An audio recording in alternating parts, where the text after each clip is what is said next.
오늘 저에게 주신 하나님 말씀은 구약의 스가랴서 9장 9절 말씀, 우리 한 절 말씀입니다. 구약 성경에 1321쪽에 있습니다. 스가랴서 9장 9절, 우리 1321쪽에 구약 성경에 있습니다. 우리 한 절 말씀을 여러분이 다 찾고 나면 우리 한 목소리를 같이 한번 읽도록 하겠습니다.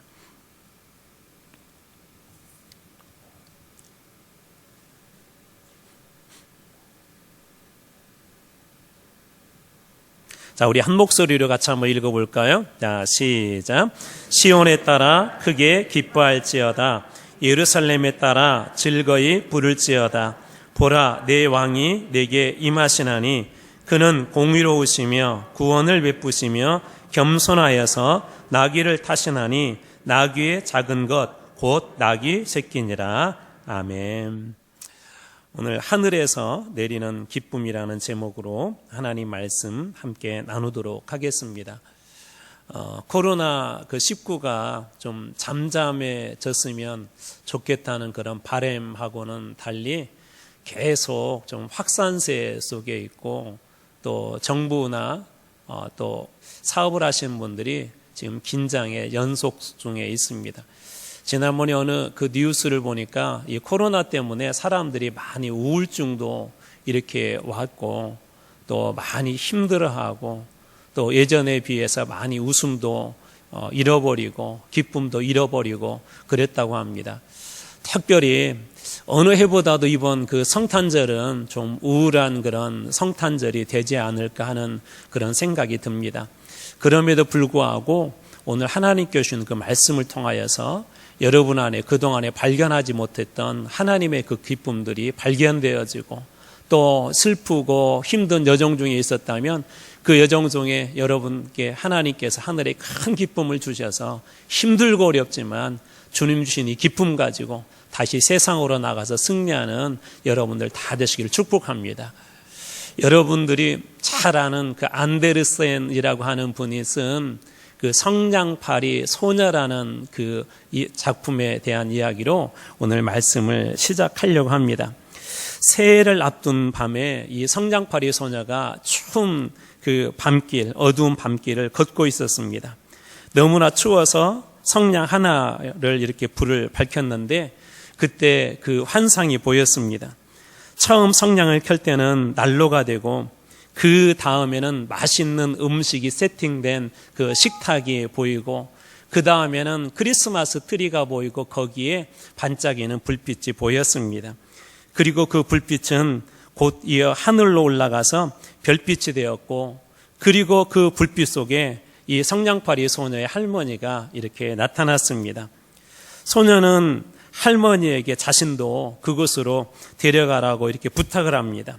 할머니를 계속 머물게 하기 위해서 이 소녀는 결국 그날 저녁에 팔아야 될 성냥을 다 써버리고 말았습니다. 그리고 잠시 후 사방이 밝아지면서 소녀는 할머니의 품에 안겨 하늘나라로 올라갔습니다. 가장 어둡고 가장 추운 시간에 이 소녀에게 성냥불 하나는 난로였고, 맛있는 음식이었고, 크리스마스 트리였었고, 하늘의 별빛이었고, 또 하늘로 올라가는 길이 바로 이 작은 성냥 불빛 하나였습니다. 예수님의 모습도 이와 비슷합니다. 예수님은 하나님 나라로 가는 길이고 우리에게 빛이시기 때문에 그렇습니다.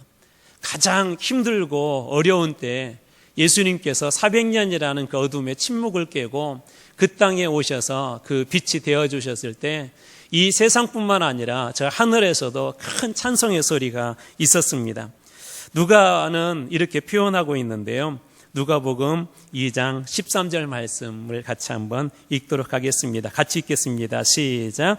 호련히 수많은 천군이 그 천사들과 함께 하나님을 찬송하여 이르되. 호련히, 갑자기 수많은 천군, 하나님 나라의 군대들이죠. 그리고 그 천사들이 함께 하나님을 찬송했대요. 그러면서 하나님께 주신 큰 기쁨들을 이 찬송을 통해서 나눴습니다.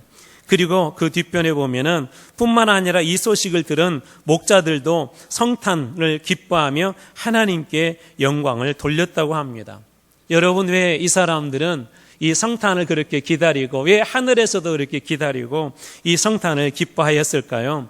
그것은 예수님께서 어둠을 밝히는 빛으로 이 땅에 오셨기 때문에 그렇습니다.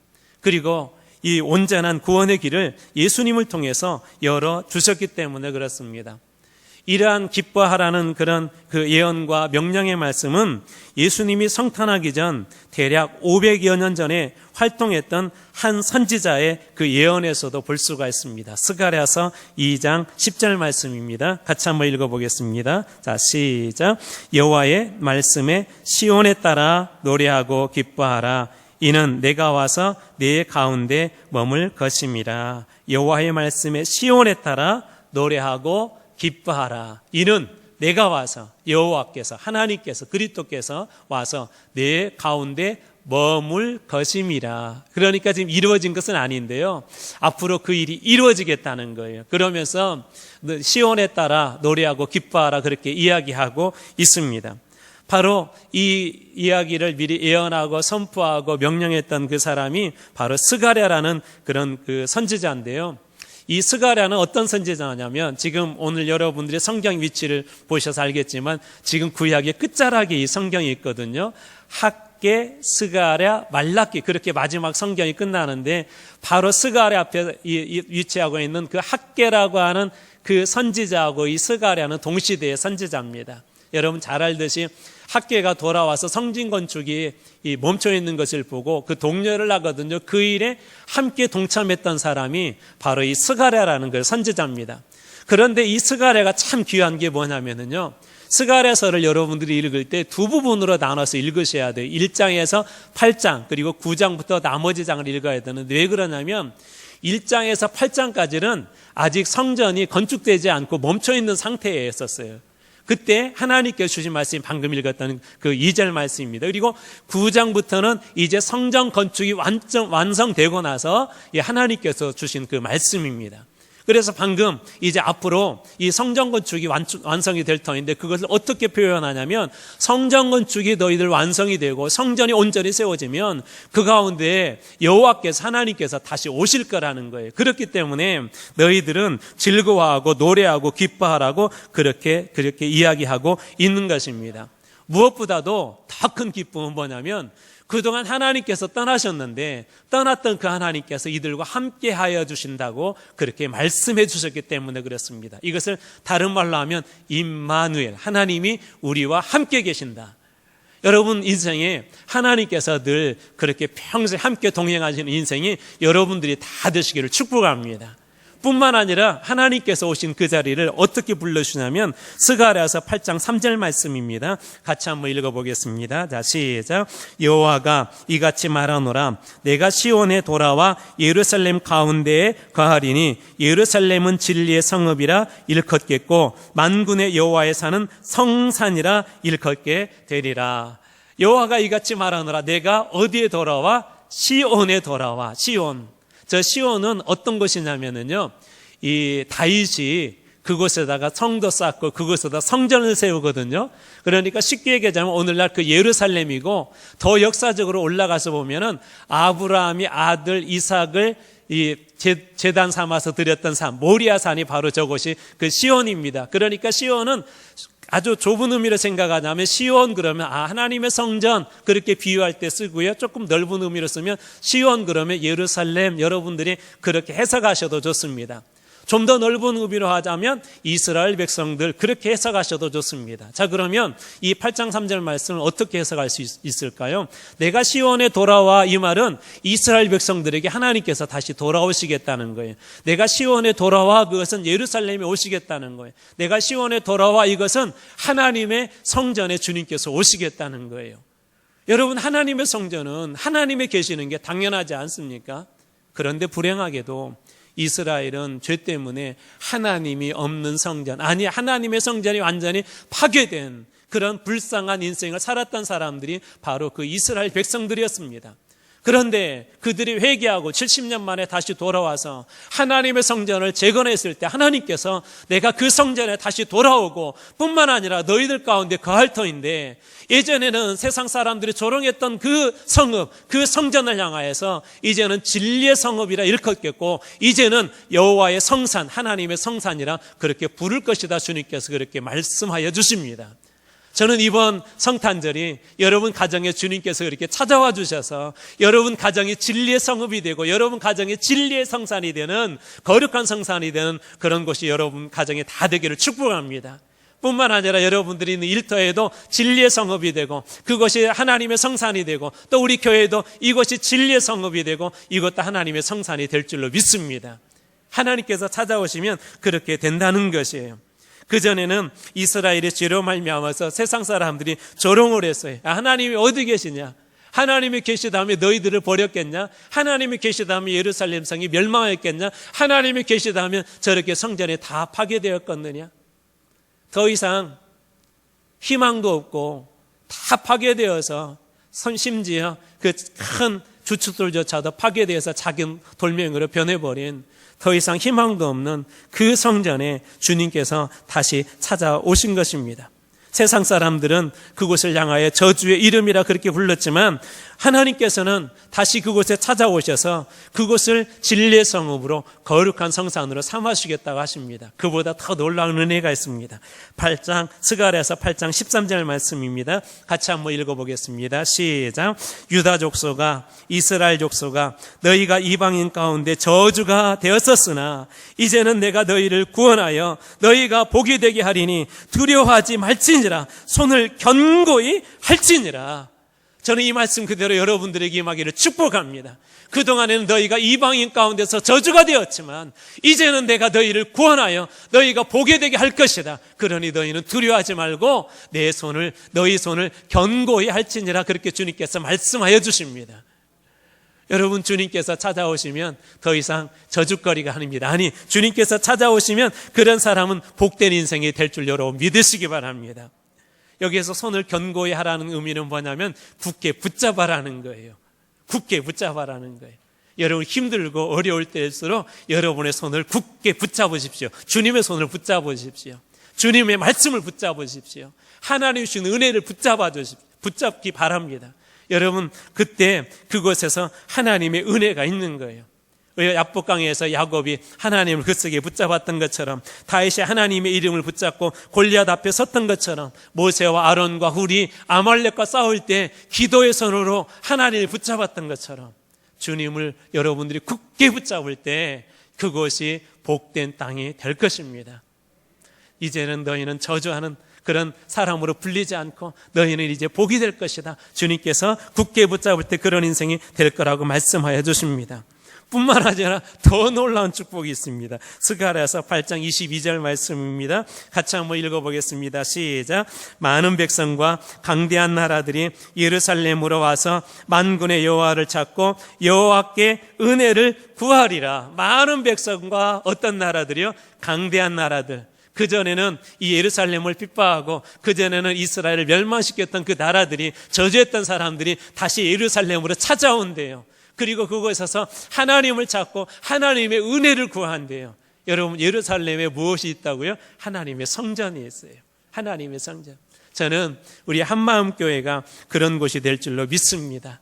많은 사람들이 다시 이곳에 찾아오고 이곳에 와서 하나님을 찾고 이곳에 와서 하나님의 은혜를 구하여서 우리 한마음교회 이 성전이 많은 사람들이 살아나고 많은 영혼들이 살아나고 힘들고 어렵고 또 슬픔 속에 있었던 그 영혼들이 이곳에 와서 큰 기쁨이 회복되어지는, 찾아와서 회복되어지고 구원받는 그런 성전이 될 줄로 믿습니다. 앞으로 회복될 성전이 그렇게 될 거라는 거예요. 스가랴를 통해서 하나님께서 그렇게 말씀하여 주시고 있는 것입니다. 자, 여기까지 한번 정리해 볼게요. 여기까지는 약속이에요. 아직 이루어진 게 아니에요. 앞으로 하나님께서 그렇게 해주시겠다는 거예요. 너희들이 회복될 그 성전에서. 그런데 놀랍게도 9장부터는 이제 성전이 건축되고 난 후인데요, 하나님의 약속이 그대로 이루어지고 있음을 보게 되는데 바로 오늘 읽었던 본문의 말씀입니다. 우리 앞부분만 같이 한번 읽도록 하겠습니다. 스가랴서 9장 9절 말씀입니다. 같이 읽습니다. 시작. 시온에 따라 크게 기뻐할지어다. 예루살렘에 따라 즐거이 부를지어다. 보라, 내 왕이 내게 임하시나니. 아멘. 우리 주님께서 이 성전의 왕으로 오늘 이 시간에 임재하여 주신 줄 여러분 믿으시기 바랍니다. 시온의 딸, 예루살렘의 딸은 이스라엘을 상징을 해요. 하나님의 성전을 상징해요. 그러면서 이스라엘 백성들아, 너희들 하나님 믿는 사람들아, 너희들 크게 기뻐해라. 그리고 너희들 즐거이 노래를 불러라. 왜냐하면 너희가 있는 그곳에 왕이 너희들 가운데 임하기 때문이다 라고 그렇게 이야기합니다.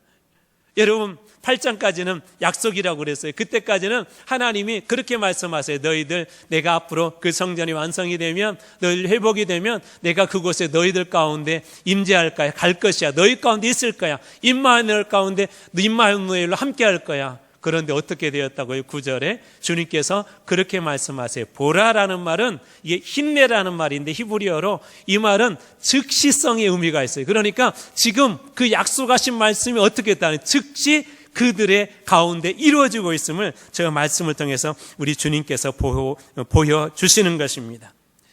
여러분, 왜 이 왕이 임한 것을 기뻐하라고 했을까요? 이것은 우리가 거꾸로 이사야서로 한번 돌아가서 그 말씀을 봐야 되는데요, 나중에 여러분 집에 돌아가서는 1절에 3절까지 말씀을 보는데 오늘은 1절 말씀만 한번 보겠습니다. 이사야서 61장 1절 말씀입니다. 같이 한번 읽겠습니다. 시작. 주 여호와의 영이 내게 내리셨으니 이는 여호와께서 내게 기름을 부으사 가난한 자에게 아름다운 소식을 전하게 하려 하심이라. 나를 보내사 마음이 상한 자를 고치며 포로된 자에게 자유를, 갇힌 자에게 노임을 선포하며. 이것은 장차 오실 메시아에 대한 그 예언의 말씀인데, 이 메시아가 오게 되면 마음이 상한 자를 고쳐주시고 포로된 자에게는 무엇을요? 자유를, 그리고 갇힌 자에게는 노임을 선포하는 그런 역사들이 일어나간다고 그렇게 이야기하여 주십니다. 저는 이번 성탄절을 준비하는 대림절에 여러분들이 그 예수님을 이렇게 만나서 여러분의 삶 속에 죄의 사슬, 고통의 사슬, 고난의 사슬, 문제의 사슬, 또 그리고 믿음의 발목을 잡았던 이런 모든 것들이 여러분들이 다 풀려져서 영적 자유함을 얻고 하나님께서 주셨던 그 축복들, 그동안 누리지 못했던 그 축복들을 여러분들이 다시 회복하는 이 대림절이 다 되시기를 축복합니다. 메시아가 오면 그 모든 것들이 다 풀릴 거라는 거예요. 막혔던 것들이 다 열릴 것이라 그렇게 이야기합니다. 여러분, 또 하나 우리가 기억해야 될 것들은 이런 것들이에요. 세상 사람들처럼 우리도 고난이나 고통이 우리를 흔들 수 있습니다. 그리스도인들에게도 똑같이 그런 일들이 일어날 수 있다는 거예요. 그럴 때 여러분 이 말씀을 기억하십시오. 보라, 즉시 내 왕이 내게 임한다. 여러분, 이 말씀을 여러분 그때그때마다 기억하시기 바랍니다. 그때 이 고난이 여러분들에게 기쁨의 찬송으로 바뀔 것입니다. 그때 이 저주 같은 이 현실들이 여러분들에게 주시는 하나님의 축복으로 바뀌게 될 것입니다. 왜냐하면 왕이 오셔서 하는 일들은 그 백성을 보호하고 그 백성을 살리는 일입니다. 그래서 우리 주님께서 여러분의 가정에 오시면 여러분 힘들었던 가정, 저주받았던 가정 같은 그런 것이 회복이 될 거예요. 그것에서 주님이 오시면 놀라운 역사들이 일어날 것입니다. 미우라 아야코라고 하는 그런 분이 계시는데, 이분이 24살에 척추 합병증에다가 폐결핵까지 와서 13년 동안 꼼짝도 못하고 누워 있었대요. 여러분, 24살이면 가장 아름다운 때 아니에요? 인생의 가장 아름다운 때 그렇게 척추의 합병증에다가 또 이 폐결핵에다가 거기에다가 13년 동안 이렇게 누워 지내다 보니까 우울증까지 이렇게 왔대요. 근데 이분이 그곳에 이렇게 누워 있는데 항상 어떤 생각이 들었냐면, 기회만 되면 죽을 거야. 기회만 되면 나는 세상 하직할 거야. 늘 그랬대요. 그런데 어느 날이 늘 중요해요. 그런데 어느 날 어떤 한 분이 찾아와가지고는 이분에게 예수님을 전했는데, 복음을 전했는데 이상하게 그게 이분 마음속에 쏙 들어왔어요. 내가 이렇게 힘들고 어렵지만 내가 예수 믿으면 나 같은 인생도 살 수 있을 것 같아. 그래서 그날 이후로 이분이 죽고 싶다는 그런 생각을 다 버리고 무슨 생각을 했냐면 하나님이 여전히 나와 함께 계신다. 내가 지금 13년 동안 누워있고 우울증도 그동안에 있었고 또 이 척추합병증으로 폐결핵으로 내가 고생했지만 하나님은 나 같은 인생도 함께 하신다. 그래서 늘 임마누엘을 선포했다고 합니다. 그러던 중에 또 놀라운 일들이 일어났습니다. 병상에 꼼짝없이 누워있었던 그녀가 일어난 것입니다. 그리고 나서 이분이 쓴 책이 그 유명한 빙점이라고 하는 그 책입니다. 이분이 그 이후에 세계적인 이 여류 작가가 되었습니다. 여러분, 하나님이 우리와 함께 하시면 이처럼 기뻐하고 노래할 일들이 많이 생겨납니다. 하나님께서 함께 하시면 절망의 인생도 기적이 되고 죽음의 인생도 생명을 창조하는 그런 인생이 됩니다. 여러분, 하나님이 함께 하실 때 세계적인 영향을 미치는 그런 인생도 됩니다. 자, 그렇다면 어떻게 오늘 우리에게 기쁨을 주시는 이 예수님을 만날 수 있을까요? 성경에는 우리가 예수님을 만나고 또 예수님을 영접하고 수많은 그런 얘기들이 있지만 그 중에 오늘 여러분들에게 세 가지만 간단히 한번 살펴보려고 합니다. 첫 번째로 하늘에서 내려온 기쁨은 말씀을 통해서 주십니다. 무엇을 통해서 주신다고요? 말씀을 통해 주세요. 말씀을 통해서. 여러분, 다 죽어가는 사람들에게 때로는 생명의 그 닌겔이 있는 것처럼 여러분의 영혼이 다 죽어간다 할지라도 하나님이 주신 그 말씀의 통로가 있으면 그것을 통해서 여러분의 삶에도 기쁨이 회복될 줄로 믿습니다. 우리 사도행전 13장 48절 말씀 같이 한번 읽어볼까요? 같이 읽습니다. 시작. 이방인들이 듣고 기뻐하여 하나님의 말씀을 찬송하며 영생을 주시기로 작정된 자는 다 믿더라. 아멘. 누가 듣고 기뻐했다고요? 이방인들이. 저 앞에만 하더라도 무슨 일들이 일어나냐면요, 유대인들의 생각에는 이방인들은 절대로 구원받을 수 없는 사람들이에요. 저들은 저주받아서 죽을 사람들이에요. 그때 당시에 소나 돼지보다도 못한 때로는 사마리아 사람들 같은 그런 취급을 받았습니다. 그런데 이방인들이 하나님의 말씀을 듣고 이방인들이 하나님의 말씀을 듣자 어떤 일이 일어났다고 그래요? 그들이 기뻐하였다고 합니다. 그들 가운데 놀란 기쁨이 임했다고 합니다. 여러분, 왜 그렇습니까? 그 말씀 속에는 우리를 구원하신 예수님의 십자가의 사랑과 능력과 은혜와 구원의 놀란 비밀이 그 말씀 속에 있기 때문에 그렇습니다. 우리의 인생을 모든 문제를 해결할 수 있는 우리의 인생의 해답이 그 말씀 속에 있기 때문에 그렇습니다. 그래서 이방인들이 그 말씀을 듣고 기뻐하는 것입니다. 저는 여러분들이 주님의 말씀을 만날 때마다 이 기쁨의 은혜들이 여러분들에게 풍족하게 주어지기를 축복합니다. 여러분들이 말씀 앞에 설 때마다 눈물을 줄줄 흘리며 그 말씀이 나의 인생을 새롭게 하여 주시고 그 말씀 속에서 나를 만져주시고 그 말씀 속에서 나를 일으켜 세워주시는 하나님의 은혜를 여러분이 날마다 그 말씀 속에서 경험하기를 원합니다. 그때 하늘에서 내리는 기쁨이 이 말씀을 통하여 여러분들에게도 임할 것입니다. 두 번째로 하늘에서 내리는 기쁨은 기도를 통해서 주십니다. 요한복음 16장 24절 말씀입니다. 우리 같이 한번 읽어보겠습니다. 시작. 지금까지는 너희가 내 이름으로 아무것도 구하지 아니하였으나 구하라 그리하면 받으리니 너희 기쁨이 충만하리라. 아멘. 아멘.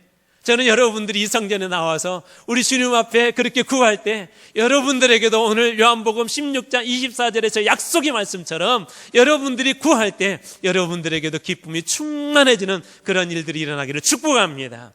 언제 하나님께서 그 기쁨을 충만하게 한다고요? 구할 때 하나님께서 그런다는 거예요. 구약의 한 사람, 제가 한두 번 소개했는데 저는 참 이분이 좋아요. 왜냐하면 이분은 힘들고 어려울 때 하나님 앞에 늘 기도했는데 기도할 때마다 하나님이 기쁨을 주셨어요. 한 번 더 소개하려고 합니다. 바로 한나라는 사람입니다. 사무엘상 2장 1절 말씀을 쉬운 성경으로 제가 한번 읽어드려 볼 테니까 여러분 한번 잘 들어보십시오. 한나가 기도했습니다. 여호와께서는 내 마음에 기쁨이 넘치게 해주셨습니다. 나는 여호와 안에서 매우 강해졌습니다. 나는 원수들 앞에서 웃을 수 있게 되었습니다. 여호와께서 나를 도우셨으니 나는 기쁩니다. 언제 그에게 기쁨이 넘치고 언제 그가 기쁘다고 고백합니까? 한나가 기도했을 때, 한나가 기도했을 때 그에게 하나님께서 그런 기쁨을 주시는 거예요. 심지어 그가 기도했을 때 강해졌대요. 그 문제와 환경에 이길 수 있는 그런 힘을 하나님께서 주셨대요. 심지어 원수들 앞에서도 웃을 수 있는 그런 여유가 생겼다고 합니다. 하나님께서 그에게 하늘에서 내려준 기쁨을 주셨기 때문에 그렇습니다. 기도를 통해서. 저는 여러분들에게도 이와 같은 놀라운 은혜들이 넘쳐서 이번 성탄절이 오기 전 이 대림절을 지내는 기간 동안에도 하늘에서 내리는 기쁨이 여러분들과 여러분 가정에도 풍족하게 임하는 이 은혜가 여러분들의 있기를 축복합니다. 세 번째로 하늘에서 내리는 기쁨은 찬양을 통해서 주십니다. 시편 71편 23절의 말씀 같이 한번 읽어보겠습니다. 같이 읽습니다. 시작. 내가 주를 찬양할 때에 나의 입술이 기뻐 외치며 주께서 속량하신 내 영혼이 즐거워하리이다. 자, 언제 나의 입술에 기쁨을 하나님께서 채우셨다고요?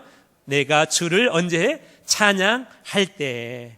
여러분이 힘들고 어려울 때일수록 그러면 무엇 더 많이 해야 돼요? 찬양 많이 하세요. 불평하고 원망할 일들이 있을 때 더 하나님 앞에 여러분 찬양하시기 바랍니다. 왜 찬양이 중요한 줄 아세요? 하나님은 찬양 중에 계시기 때문에 그래요.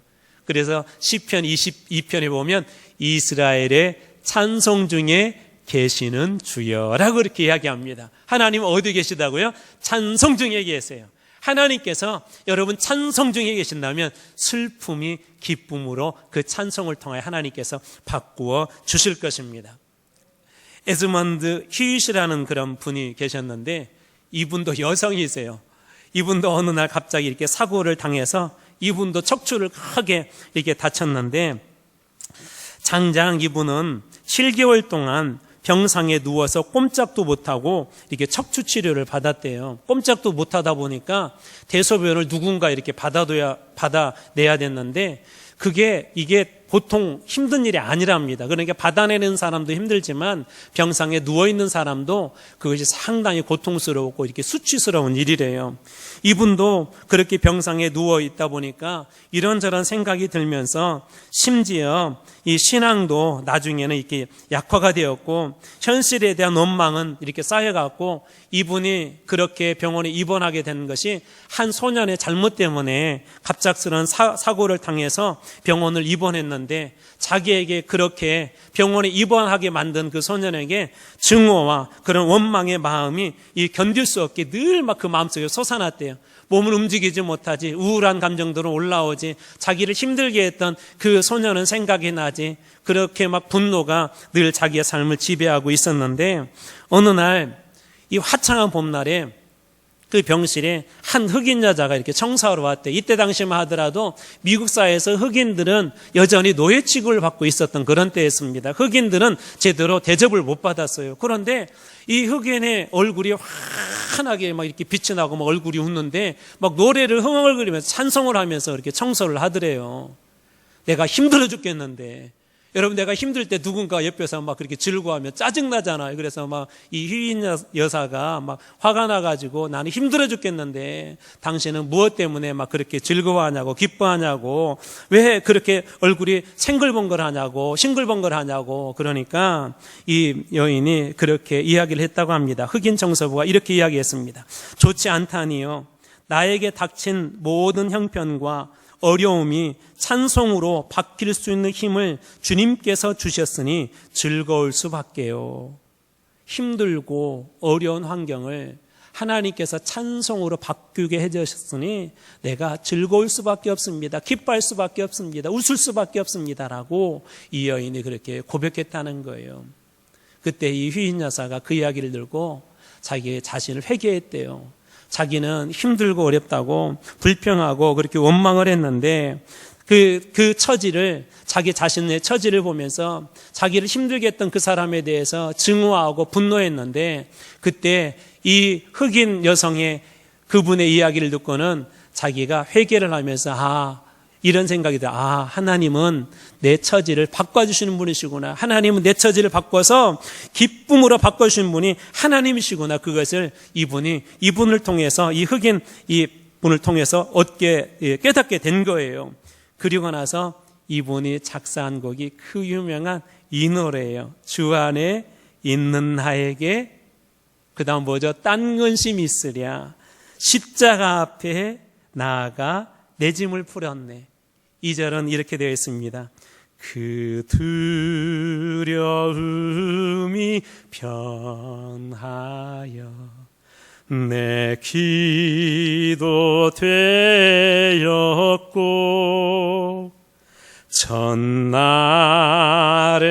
한숨 변하여 내 노래 되었네. 주님을 찬송하면서 할렐루야 할렐루야 내 갈 길 멀고 험해도 나 주님만 따라가리.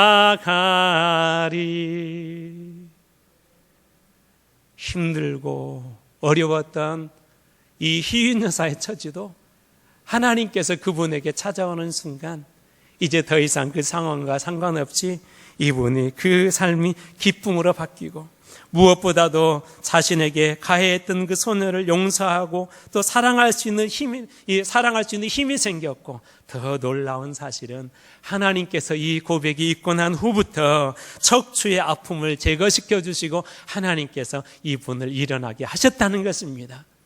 여러분, 주님이 찾아오시면 이처럼 슬픔이 변해서 두려움이 변해서 근심이 변해서 고통이 변해서 우리의 삶에 놀라운 기쁨이 회복될 줄로 믿습니다. 저는 올 1년 동안 우리 식구들뿐만 아니라 우리 많은 분들이 정말 힘들고 어렵게 여기까지 왔는데, 이 남은 기간이라도 이 성탄절을 맞이하여서 가까운 이 대림절 기간 동안에 성탄절을 맞이하여서 여러분의 삶에 힘들고 어려웠던 모든 것들이 찬송으로 바뀌고 기쁨으로 바뀌는 놀라운 축복들이 이번 성탄절에 여러분들에게도 임하기를 축복합니다. 하늘에서 내려온 이 기쁨의 놀라운 은혜가 이번 대림절 기간 동안 여러분과 여러분 가정과 여러분 모든 일터에 충만하기를 기원합니다. 기도하겠습니다. 하나님 아버지, 감사합니다. 올 1년 동안 우리 식구들, 그리고 우리 대한민국의 많은 국민들, 또 세계의 많은 사람들이 정말 힘들고 어려운 시간을 보냈습니다. 어느 순간 웃음은 잃어버리고 기쁨은 잃어버리고 서로에 대한 증오와 서로에 대한 손가락질이 세계 각국에서 나라끼리도 하나님 만연되어져 버린 하나님, 그런 모습을 주님 보게 됩니다. 예수님께서 저 조롱받았던 예루살렘, 저 손가락질 받았던 예루살렘, 저주받았던 그 예루살렘에 주님께서 찾아오심으로 그 성의 기쁨이 회복된 것처럼 이번 성탄절에 우리 주님께서 온 세계, 온 세상 가운데 찾아오셔서 온 세계가 잃어버렸던 그 기쁨을 다시 회복하게 하여 주시옵소서. 우리 주님께 큰 기쁨이 있음을 주님 깨닫게 하여 주시고 알게 하여 주시고, 하나님께서 우리 성도들과 그 기업과 우리 자녀들과 모든 일터 위에도 이 하늘에서 내리는 기쁨으로 이번 성탄절에 하나님께서 풍족하게 내려주셔서 슬픔을 당하고 고난을 당했던 곳에 이제는 기쁨의 노래로, 찬송의 노래로 넘치게 하여 주시옵소서. 감사드리며 예수님 이름으로 기도리옵나이다. 아멘.